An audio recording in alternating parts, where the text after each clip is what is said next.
ఏమయ్యా మీ నలుగురు కలిసి ఈ నెలలో 6 డజన్ ఆర్డర్లైనా తీసుకోలేదు. ఎందుకు పనికొస్తారా మీరు? సోపులకు కానీ పౌడర్లకు కానీ పెర్ఫ్యూమ్స్ కానీ మీరు ఒక్క ఆర్డర్ కూడా తీసుకోలేదంటే నేను మీకు జీతం ఎందుకు ఇవ్వాలి? మీరు ఎందుకు తీసుకోవాలి? అదిగా సార్, ఎన్నో విధాలుగా ప్రయత్నం చేశాం కానీ కారణాలు సంజాషులు కాదు నాకు కావాల్సింది, పని జరగడం కావాలి. Good morning sir. Good morning. కొత్తగా ప్రకాష్ నగర్ లో 4 ఆర్డర్లు, శ్రీరామ్ నగర్ నుంచి 15 ఆర్డర్లు తీసుకొచ్చాను. వాళ్ళ మన సరుకు వెంటనే కావాలని చిందులు దొక్కుతున్నారు. మనం గనక ఆలస్యం చేస్తే మన ఆఫీస్ మీద పడి అల్లరి చేసే అవకాశం ఉంది. గుడ్. సేల్స్ మెన్ అంటే అలా ఉండాలి. జాబ్ ఎలా చేయాలో మీకు తెలియకపోతే కృష్ణ దగ్గర శిష్యారకమైనా చేయండి అయ్యా. వెళ్ళండి సార్. ఇంతవరకు మన వాళ్ళు ఎవరు నెహ్రూ నగర్ ఏరియా టచ్ చేసినట్లేదు. ఇవాళ అటువైపు దండయాత్ర చేద్దామని చూస్తున్నారు. Very good. అది సరే కృష్ణ, మన వాళ్ళు ఎవరు కాళ్ళు గడ్డాలు పుచ్చుకుపతి వల్ల ఒక్క ఆర్డర్ కూడా తేలేకపోతున్నారు. మరి నువ్వేమో నెలకు 30-40 ఆటలు తీసుకొస్తున్నావు. ఏమిటయ్యా నీ టెక్నిక్? నా టెక్నిక్ మాటల్లో చెప్పేది కాదు సార్. ఓరి సౌజ్ఞలో చెప్తావా? అది కాదు సార్, నేను కస్టమర్స్ తో డీల్ చేస్తున్నప్పుడు మీరు కళ్ళారా చూస్తే మీకే తెలుస్తుంది. అయితే నేను కూడా ఇవాళ నీతో పాటు వస్తానయ్యా. మీరు కూడా నాతో పాటు రావచ్చు. కాకపోతే మీరు ఇలా సూటు బూటు వేసుకుని ప్రొపరేటర్ నా వెంట వచ్చారనుకోండి, వీడు సన్నా సేల్స్ మెన్ రా, వీడి వల్ల కాక ప్రొపరేటర్ వెంటేసుకు తిరుగుతున్నాడని మన ప్రోడక్ట్ ను అనుమానించే అవకాశం ఉంది. అమ్మో, మరైతే ఎలాగయ్యా రావటం?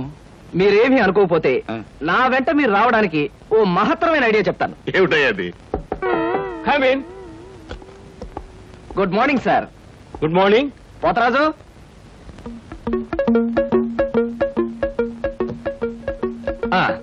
మీరు కొత్తగా పెట్టిన ఈ సూపర్ మార్కెట్ చూస్తుంటే నా మతి పోతుంది సార్. అసలు మీ సూపర్ మార్కెట్ దెబ్బకి సిటీలో ఉన్న సూపర్ మార్కెట్లన్నీ ఫ్యాట్. Thank you. By the way, నా పేరు Krishna, Dhanalakshmi agencies sales representative ని. Glad to meet you. Very nice to meet you sir. వీడు మా బాయ్. అదే పోతరాజు, నా పర్సనల్ అసిస్టెంట్. మీరు వచ్చినందుకు నాకు చాలా సంతోషం. రండి కూర్చోండి. Thank you.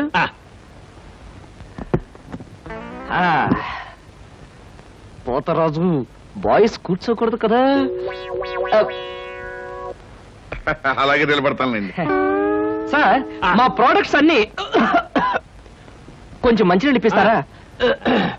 బాయ్ బయటికి వెళ్ళాడు. ఒరేయ్, నన్ను ఒరే అంటావా? పోతరాజు, బాయ్స్ ని అరే ఒరే అనక అయ్యా ఏమండి అనరు కదా. అవునవును, నేను బాయ్ని కదా. జగ్గులో వాటర్ ఉంది, అయ్యగారికి తెచ్చి. నేను నీళ్ళు తీసుకొచ్చి వాళ్ళ, లేకపోతే నేను తీసుకురావాలా? కదా పోతరాజు, ఇప్పుడు నువ్వు బాయ్ కదా. అవును, నేను బాయ్ని కదా. మీ బాయ్ ఏంటి జోకర్ లాగా ఉన్నాడు? కొత్తగా చేరాడు, మొద్దు స్వరూపం, మీరేమనుకోకండి. ఆహా, మిమ్మల్నే సార్. ఓహో, ఏమిటయ్యా? ఒక్కసారి కళ్ళజోడు తీయండి సార్. అరే ఏమిటయ్యా? Face reading sir. ఫేస్ రీడింగా? మొహాన్ని పట్టి అవతల మనిషి యొక్క మంచి చెడు చెప్పడం. దాన్ని నేను 6 సంవత్సరాల పాటు అలహాబాద్ లో ఐజిన్ ఓవర్ అనే ఆస్ట్రేలియన్ దొర దగ్గర ట్రైనింగ్ పొందా. మీరు ఇప్పుడు ట్రైనింగ్ పొందారు? ఈ దిక్కుమాల ఉద్యోగంలో చేరక ముందు.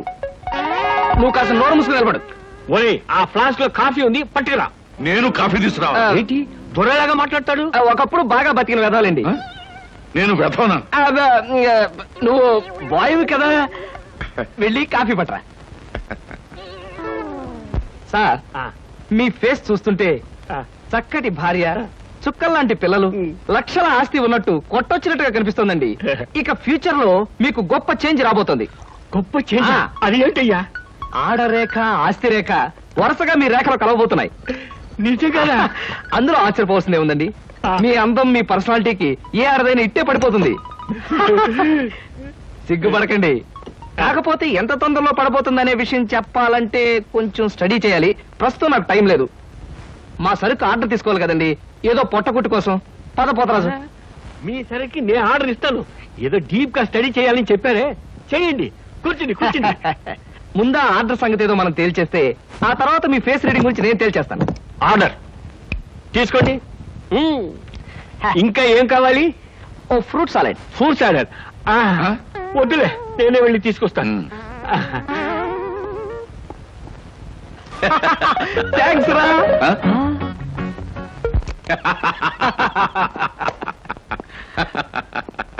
నిజంగా నీకు గొప్ప టాలెంట్ ఉందయ్యా. 6 నెలల్లో ఆడది ఆస్తి కలిసి వస్తుందని 60,000 రూపాయల సరుకు వాడు కట్టకట్టావు. అవును, అసలు నీకు ఫేస్ రీడింగ్ ఏమన్నా తెలుసా? ఫేస్ రీడింగ్ లేదు, మీటర్ రీడింగ్ లేదు సార్. ఆ మాట ఎక్కడో చదివినట్టుగా గుర్తు. ఏ మనిషికైనా ఆస్తి అమ్మాయి అప్పనంగా కలిసి వస్తుందంటే సంబరంగానే ఉంటుందిగా. ఆ వీక్నెస్ పాయింట్ పట్టుకుని వాడి చిత్త కొట్టేశారు.